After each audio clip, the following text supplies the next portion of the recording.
PS परिहार channel में आपका स्वागत है। आज की इस वीडियो में हम लोग बात करेंगे शिक्षक भर्तियों की और शिक्षा सेवा चयन आयोग की चर्चा करेंगे। 69,000 शिक्षक भर्ती की चर्चा करेंगे। 8,314 पदों पर जो विज्ञापन निकला है उसकी चर्चा होगी और 30 तारीख को क्यों विद्यार्थी सम्मेलन कर रहे हैं उसकी भी जानकारी दूं। तो वीडियो को जल्दी से लाइक कर दें, शेयर कर दें और जिन छात्रों ने चैनल को सब्सक्राइब न किया हो तो जल्दी से सब्सक्राइब कर लें ताकि आप लोगों को इसी प्रकार के अथेंटिक अपडेट सबसे पहले मिलते। आगे बढ़ने से पहले एक सूचना उन विद्यार्थियों के लिए है जो विद्यार्थी यूपीपीएससी अथवा बीपीएससी की तैयारी कर रहे हैं। वे सभी अभ्यर्थी फिजिक्स वाला प्लेटफॉर्म इस ऑफर का लाभ ले सकते हैं। यहाँ पर प्रज्ञा दिवस के अवसर पर यह ऑफर लॉन्च हुआ सक्षम 3.0 के नाम से। मीडियम यहाँ पर लिखा हुआ है इंग्लिश, यानी हिंदी और इंग्लिश में आपकी पढ़ाई होगी। फीस बहुत कम रखी गई है, मात्र 3,999 रुपए रखी गई है और जिसमें भारत के सर्वश्रेष्ठ टीचर आपको पढ़ाएंगे, मार्गदर्शन देंगे, गाइडेंस देंगे।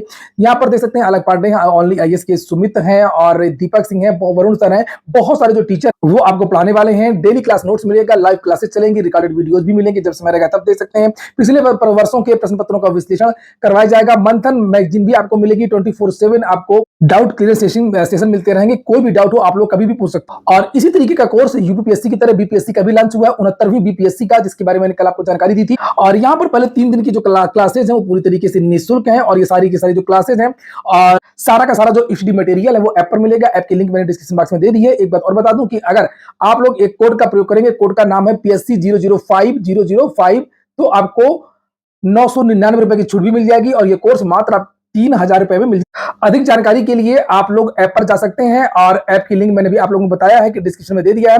वहां पर आपको ये भी देखने को मिल जाएगा कि कौन कौन से टीचर आपको पढ़ाएंगे और इसकी वैलिडिटी क्या है। जैसे यहाँ पर लिखा हुआ 1 जून से लेकर के 31 दिसंबर 2024, यानी कि 1.5 साल तक आपको ये स्टडी मटेरियल मिलेगा।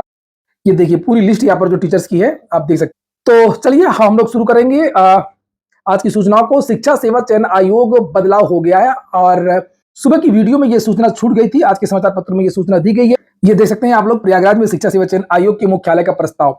और पहले इस बात को लेकर चर्चाएं थी कि शिक्षा सेवा चयन आयोग का जो मुख्यालय है वो लखनऊ में हो सकता है, क्योंकि आजकल ज्यादातर जो प्रयागराज के मुख्यालय है वो लखनऊ जा रहे हैं, चाहे शिक्षा निदेशालय हो या अन्य विभाग हो। पुलिस विभाग के भी बहुत सारे जो डिपार्टमेंट है वो लखनऊ चले गए। इसके लिए विद्यार्थियों ने मांग की थी कि इसका जो मुख्यालय है वो प्रयागराज में ही होना चाहिए। विद्यार्थियों को डर था कि ऐसा ना हो, विद्यार्थियों का जो अनुभव था वो बहुत कड़वा था, क्योंकि यूपीएससी की स्थापना हुई है लखनऊ में और यूपीएससी का सबसे बुरा हाल है। चाहे वो करप्शन के मामले को लेकर के हो, चाहे वो भर्तियों के लेट लतीफी को लेकर के हो, चाहे वो बार बार शासन के पास पहुंचने वाली बात हो, शासन से अनुमति मिली, शासन अनुमति नहीं मिली, शासन ने ये कहा, ऐसा लगता है कि वहां पर राजनीतिक हस्तक्षेप ज्यादा होता है। तो विद्यार्थी ये मांग कर रहे थे कि जिस तरीके से प्रयागराज में ज्यादातर विद्यार्थी रहते हैं और इसका मुख्यालय प्रयागराज में ही होना चाहिए, वैसे भी प्रयागराज में बहुत सारे मुख्यालय पहले से हैं, चाहे वो लोक सेवा आयोग हो, चाहे वो चयन बोर्ड हो, चाहे वो उच्चतर शिक्षा सेवा चयन आयोग और चाहे वो एसएससी का कार्यालय हो। तो इसी को देखते हुए ये बदलाव किया गया है। लिखा है कि प्राथमिक से लेकर के उच्च एवं तकनीकी शिक्षण संस्थानों में शिक्षक भर्ती के लिए मुख्यमंत्री योगी आदित्यनाथ के निर्देश पर राज्य शिक्षा सेवा चयन आयोग गठित करने की प्रक्रिया कुछ आगे बढ़ गई है। इस नए चयन आयोग के गठन की कवायद 2019 में भी हुई थी, तब अधिनियम भी बन गया था लेकिन अस्तित्व में नहीं आ सका था। अब शासन ने मुख्यमंत्री के निर्देश पर 2019 में बने अधिनियम में संशोधन एवं नए प्राविधान सहित उत्तर प्रदेश शिक्षा सेवा चयन आयोग विधेयक का नया ड्राफ्ट तैयार कराया है।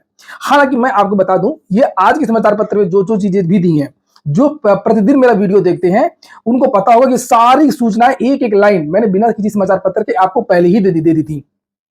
खैर, अब देखिए इसमें क्या क्या लिखा है कि प्राविधानों सहित उत्तर प्रदेश शिक्षा सेवा चयन आयोग विधेयक का नया ड्राफ्ट तैयार करा लिया गया है। ये जानकारी भी मैंने आपको दी थी। कमेटी ने नए ड्राफ्ट में इस आयोग का मुख्यालय प्रयागराज में बनाए जाने का प्रस्ताव किया है, जिस पर शासन स्तर से अंतिम निर्णय लिया जाएगा। क्योंकि यह नया आयोग अब तक एडेड माध्यमिक विद्यालय में शिक्षक भर्ती करने वाले उत्तर प्रदेश माध्यमिक शिक्षा सेवा चयन बोर्ड प्रयागराज और एडेड महाविद्यालयों में असिस्टेंट प्रोफेसर भर्ती करने वाली संस्था उत्तर प्रदेश उच्चतर शिक्षा सेवा चयन आयोग प्रयागराज की जगह लेगा। इसलिए प्रतियोगी मांग कर रहे थे कि इसका मुख्यालय प्रयागराज में बनाया जाए। तो वही सब बातें यहाँ पर लिखी हुई और अगर इस पर शासन अपनी मुहर लगाता है, प्रयागराज मुख्यालय बनता है, तो ये स्वागत योग्य कदम। और जानकारी मुझे यह भी मिली है कि शिक्षक भर्तियों की प्रक्रिया में भी बदलाव किया गया है। जो 2019 की जो प्रक्रिया थी उसमें बदलाव किया गया, लेकिन अभी ये जानकारी नहीं मिल पाई है कि प्राथमिक, माध्यमिक और उच्च माध्यमिक इत्यादि में क्या बदलाव किया गया है।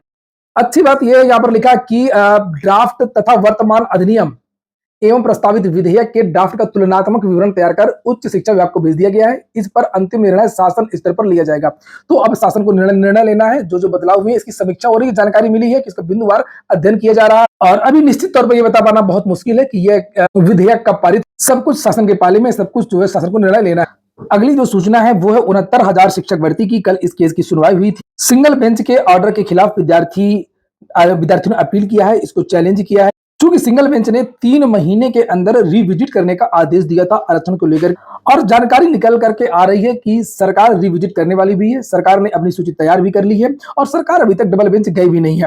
डबल बेंच छात्र गए हैं, चैलेंज छात्रों ने किया है। तो कल कोर्ट ने सरकार से ये पूछा कि आप क्या करने वाले हैं, रिविजिट करने वाले हैं या जो भी चीजें हैं आप लोग स्पष्ट करिए। तो इसके लिए 3 दिन का समय दिया गया है, 29 तारीख की नई डेट लगा दी गई है। सरकार डबल बेंच में नहीं गई है, अभी तक कोई जवाब भी नहीं दिया है और ये सरकार कह भी चुकी, सरकार के मंत्रियों की तरफ से कि वो रिविजिट करें, अधिकारियों की तरफ से यही कहा जा रहा है, लेकिन किस तरीके से ये रिविजिट करेंगे ये देखने वाली बात हो। अगली सूचना है 8,314 पदों पर, अगली सूचना है IBTO की जो वैकेंसी निकली है 8,000 पदों पर और 8,000 से ज्यादा पद हैं, 8,314 पद है। सुबह की वीडियो मैंने आप लोगों को जानकारी भी दी थी और ये भी बताया था कि ये समाचार, ये जो वैकेंसी वो कहां से निकली है, हिंदुस्तान समाचार पत्र की वैकेंसी है। और यहाँ पर आप लोग देखेंगे कि लगातार ये विज्ञापन है और विज्ञापन में ही इसको रखा गया है। तो ये पेड लग रहा, ये बात तो ठीक। कुछ बातें स्पष्ट हैं कि ये जो संस्था है वो नई बनाई गई है और टीचर्स की जो योग्यता होती है उत्तर प्रदेश में, वो योग्यता यहाँ पर कहीं पर भी नहीं मांगी गई है। तो जो चीजें गलत मुझे लग रही हैं मैं वो चीजें बता रहा हूं। और जो शिक्षक के लिए जो एज होती है उसमें भी आप सही एज नहीं है। देखिए यहाँ पर ये 21 से 45, जैसे उत्तर प्रदेश में जो बेसिक की वैकेंसी होती है परिषदीय विद्यालयों की, तो वो 21 से 40 साल होता है और बाकी में तो एज ही नहीं होती। एलटी में भी 40 साल होता है, तो वो चीजें नहीं है। एज में रिलैक्सेशन SC ST OBC को नहीं दिया गया है, जिस तरीके से छूट दी जाती है। केवल उत्तर प्रदेश के छात्रों से ही क्यों आवेदन लिया जा रहा है? क्योंकि उत्तर प्रदेश के छात्र ज्यादा परेशान है शिक्षक भर्ती के लिए और इस मौके का फायदा उठाने की कोशिश भी हो सकती है, केवल संभावना है। ऐसा करते हैं, एक बार वेबसाइट को खोल लेते हैं। यहाँ पर वेबसाइट भी दी गई है ibto.org.in। तो ये मैंने वेबसाइट खोली है, इसे आप लोग भी देख सकते हैं। और इसको जब हम लोग डेस्कटॉप मोड पे लगाएंगे तो इसमें केवल और केवल वैकेंसी के बारे में जानकारी दी गई है। इसके बारे में कुछ भी नहीं जानकारी दी गई है कि ये जो ऑर्गेनाइजेशन है, ये जो संगठन है, जो सोसाइटी है, और ये किस तरीके से काम करती है और कब इसका गठन हुआ था, क्या चीजें हैं, इसके बारे में कोई जानकारी नहीं दी गई है। सीधे सीधे कहा कि बस आप रजिस्ट्रेशन करिए। और वैकेंसी के बारे में ये देखिए, रजिस्ट्रेशन ले लीजिए, फाइनल प्रिंट का, पासवर्ड वगैरह के बारे में जानकारी दी गई है। डायरेक्ट ऐसे नहीं होता, कोई भी वेबसाइट होता है वहां पर छोटा सा कॉलम रिक्रूटमेंट का होता है और वहां पर फिर आप आवेदन कर सकते हैं। उसके बाद और भी बहुत सारी चीजें होती हैं उस संस्था के बारे में। तो यहाँ पर संस्था के बारे में कुछ नहीं, यहाँ अप्लाई के बारे में दिया है, वैकेंसी के बारे में जानकारी दी गई है और नोटिफिकेशन के बारे में यहाँ पर जानकारी दी गई है। और मैं दिखाऊं, ये खुलता भी नहीं है। ये देखिए यहाँ पर अगर हम क्लिक करेंगे नोटिफिकेशन पे, ये देखिए मैंने क्लिक किया और वही पेज दोबारा खुल गया। और यहाँ पर जब हम अबाउट अस में जाएंगे तो यहाँ पर भी इन्होंने भर्ती के बारे में ही जानकारी दिया है, संस्था के बारे में और अधिक जानकारी नहीं दिया है। कि यहाँ पर लिखा है कि ये सोसाइटी है, Indian basic teacher organisation is registered under society act 1860। Organisation works for the placement of different types of teacher job. ये जो ऑर्गेनाइजेशन है वो केवल भर्तियां कराता है, ये इन्होंने बताया है। तो ये इन्होंने अपने आप को प्लेसमेंट एजेंसी के तरीके से कहा है।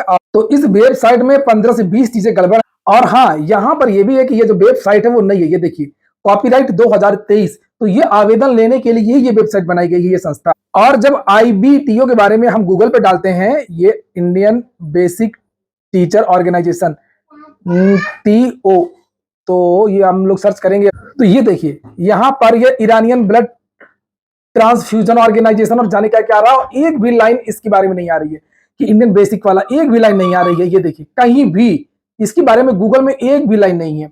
तो अभी आप डाल देंगे PS परिहार तो कम से कम 1000 लिंक्स आ जाएंगी। तो भाई ऐसा है कि मुझे गड़बड़ लग रहा है। और उत्तर प्रदेश के छात्रों को लूटने के लिए हर 2-3 महीने में इस तरीके की एक वैकेंसी निकाल दी जाती है। और अंत में एक बात स्पष्ट कर दूं कि 30 तारीख को जो बेरोजगारों का सम्मेलन होने जा रहा है प्रयागराज में, दुर्गा पूजा पार्क सलोरी में, वहां पर सभी छात्र जरूर आए, अपनी बात रखें। 30 मई को इसलिए रखा गया कि सरकार के 9 साल पूरे हो रहे हैं और सरकार 9 साल बेमिसाल मना रही है, विद्यार्थी 9 साल से बेहाल हैं। और यहाँ पर सभी भर्तियों के बारे में कहा गया कि सारी जो भर्तियां उत्तर प्रदेश की वो रुकी हुई, केवल माहौल बनाया जा रहा है और कुछ नहीं है सरकार के द्वारा। प्राइमरी भर्ती बंद है, माध्यमिक की भर्ती बंद है, LT की बंद है, RO की बंद है, PCS के बहुत कम विज्ञापन जारी हुए हैं, असिस्टेंट प्रोफेसर भर्ती की बंद है और पुलिस का विज्ञापन भी जारी नहीं हो रहा है। बहुत सारी चीजें यहाँ पर लिखी हैं जो वास्तविकताओं से रूबरू करवाती हैं। कोई भी विद्यार्थी यहाँ पर आकर के अपनी समस्या अपनी बात रख सकता है, जरूरी भी है। पूरे वीडियो सुनने के लिए बहुत बहुत धन्यवाद। याद रखिएगा 30 तारीख शाम को 6 बजे दुर्गा पूजा पार्क सलोरी।